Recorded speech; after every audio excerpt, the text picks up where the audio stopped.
লালমনিরহাটের একজন ম্যাজিস্ট্রেট তিনি বলেছেন যে রিসেট বাটন চেপে 1971-কে মুছে দেওয়া যাবে না। আমি স্যালুট করি সেই ম্যাজিস্ট্রেটকে, এই বয়সে এসে আমি স্যালুট করি। এত আমার কোনো ইভলিউশন, আমি তো সব বিষয়ে পণ্ডিত না, আমি অল্প বিদ্যা, এখন আমার মেধাও কম, বয়সও বাড়ছে, মনেও থাকে না সব কিছু। খায়রুল্লাহ খুব ভালো জাজ ছিলেন, কিন্তু সবার সব জাজমেন্ট যে ভালো লাগবে সবার তা তো না। একটা ঘটনা ঘটছে গতকাল, খুব আলোচিত, আপনি দেখছেন কিনা জানি না। একজন ম্যাজিস্ট্রেট তিনি মন্তব্য করেছেন প্রধান উপদেষ্টাকে নিয়ে একটা ফেসবুকে পোস্ট দিয়েছেন, যেটি নিয়ে খুব হইচই শুরু হয়েছে এবং তাকে ওএসডি করা হয়েছে এরই মধ্যে। বিষয়টা আপনি দেখেছেন কিনা? লালমনিরহাটের একজন ম্যাজিস্ট্রেট তিনি বলেছেন যে রিসেট বাটন চেপে 1971-কে মুছে দেওয়া যাবে না। আমি স্যালুট করি সেই ম্যাজিস্ট্রেটকে,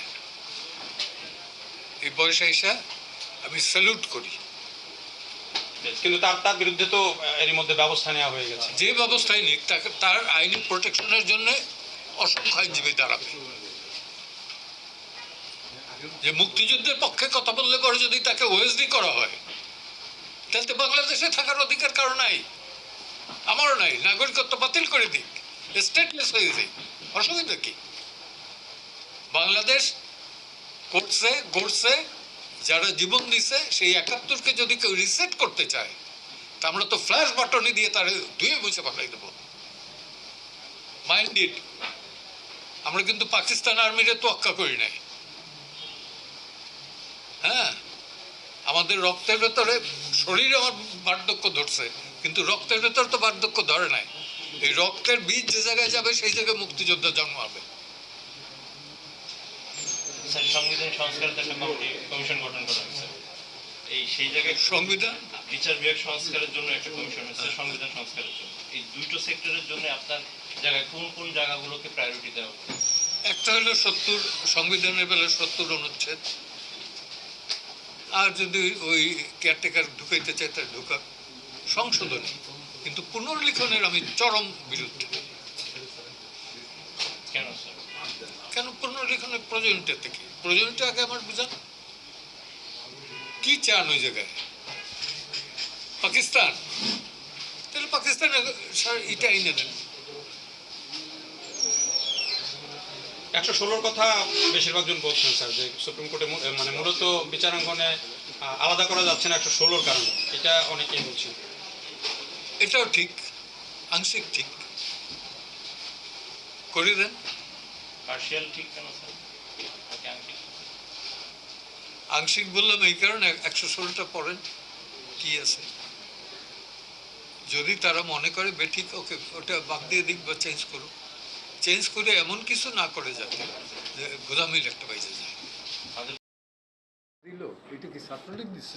না, আওয়ামী লীগ দিচ্ছে না, তাহলে দিচ্ছে কারো যে আমরা আমলারা যদি দিয়ে থাকে, তাহলে সেই আমলাদের আমি কিভাবে কেয়ারটেকার গভর্নমেন্টে নেব? বা সুশীল সমাজ বা কুলীন সমাজ, সুশীল বললাম না, আমি কুলীনই বললাম, কারণ তারা ঊর্ধ্বে মনে করে। তো সেই কুলীন সমাজের যারা আছেন তারা কতটুকু জনগণের নার্ভ বোঝেন?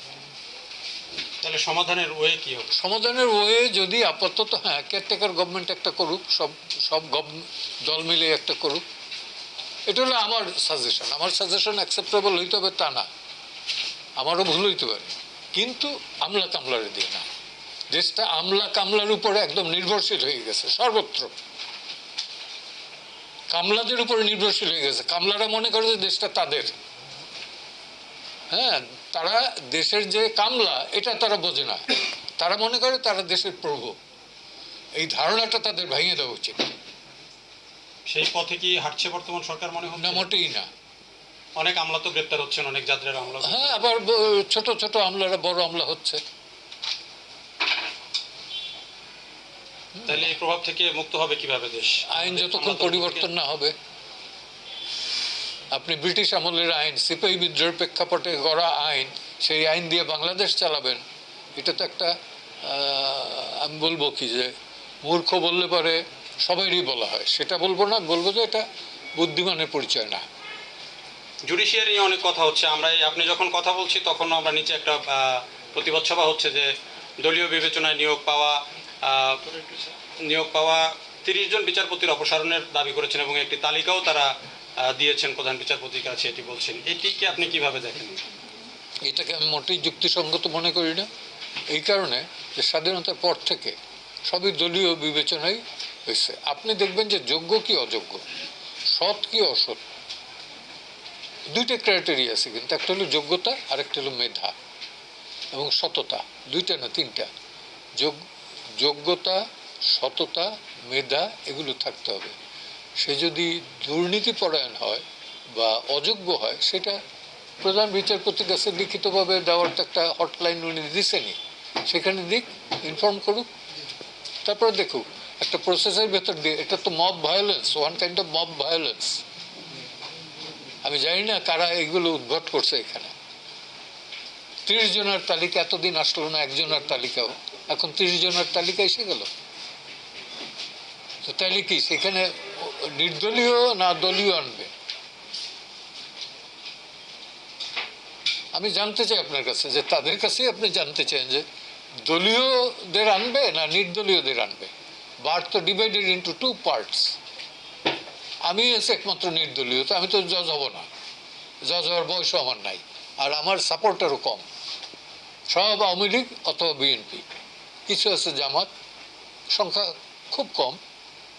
আর আমার মতো এরকমের নির্দলীয় আছে, তাদের সংখ্যা আছে কিন্তু মুখ খুলতে সাহস পায় না। নির্দলীয় আছে কিন্তু তারা ওই যাওয়ার জন্য দলে যোগ দেয়, দিয়া তখন আর যেতে পারে না। কিন্তু আমার কথা হচ্ছে যে 30 জনের যে আপনি ই করবেন, অ্যাপয়েন্টমেন্টের সময় বলেন না কেন? অ্যাপয়েন্টমেন্টের সময় বলেন না কেন যে এরা যোগ্য না? এখন কেন বলতেছেন এতদিন পর? অনেকে তো স্যার দুর্নীতির তথ্য দিয়ে পত্রিকায় শীর্ষ নিয়োগ হচ্ছে। সেগুলো দিয়ে দিক, সেগুলো চিফ জাস্টিসের কাছে দিয়ে দিক, হটলাইন একটা ই করছে তো, সেখানে দিক, দিয়ে সে প্রসেসটা দেখুক, একটা পদ্ধতি। রাতারাতি আমি এসে বসলাম আর আপনি বললেন যে চেয়ার থেকে ওঠো, ওই mob violence, I don't believe it. এই যে শুরু হয়েছে একটা, এটা কিন্তু এন্ডিং ওই অবস্থা হবে। ফ্রান্সে গিলোটিন দিছিল, it was started by Jacobin.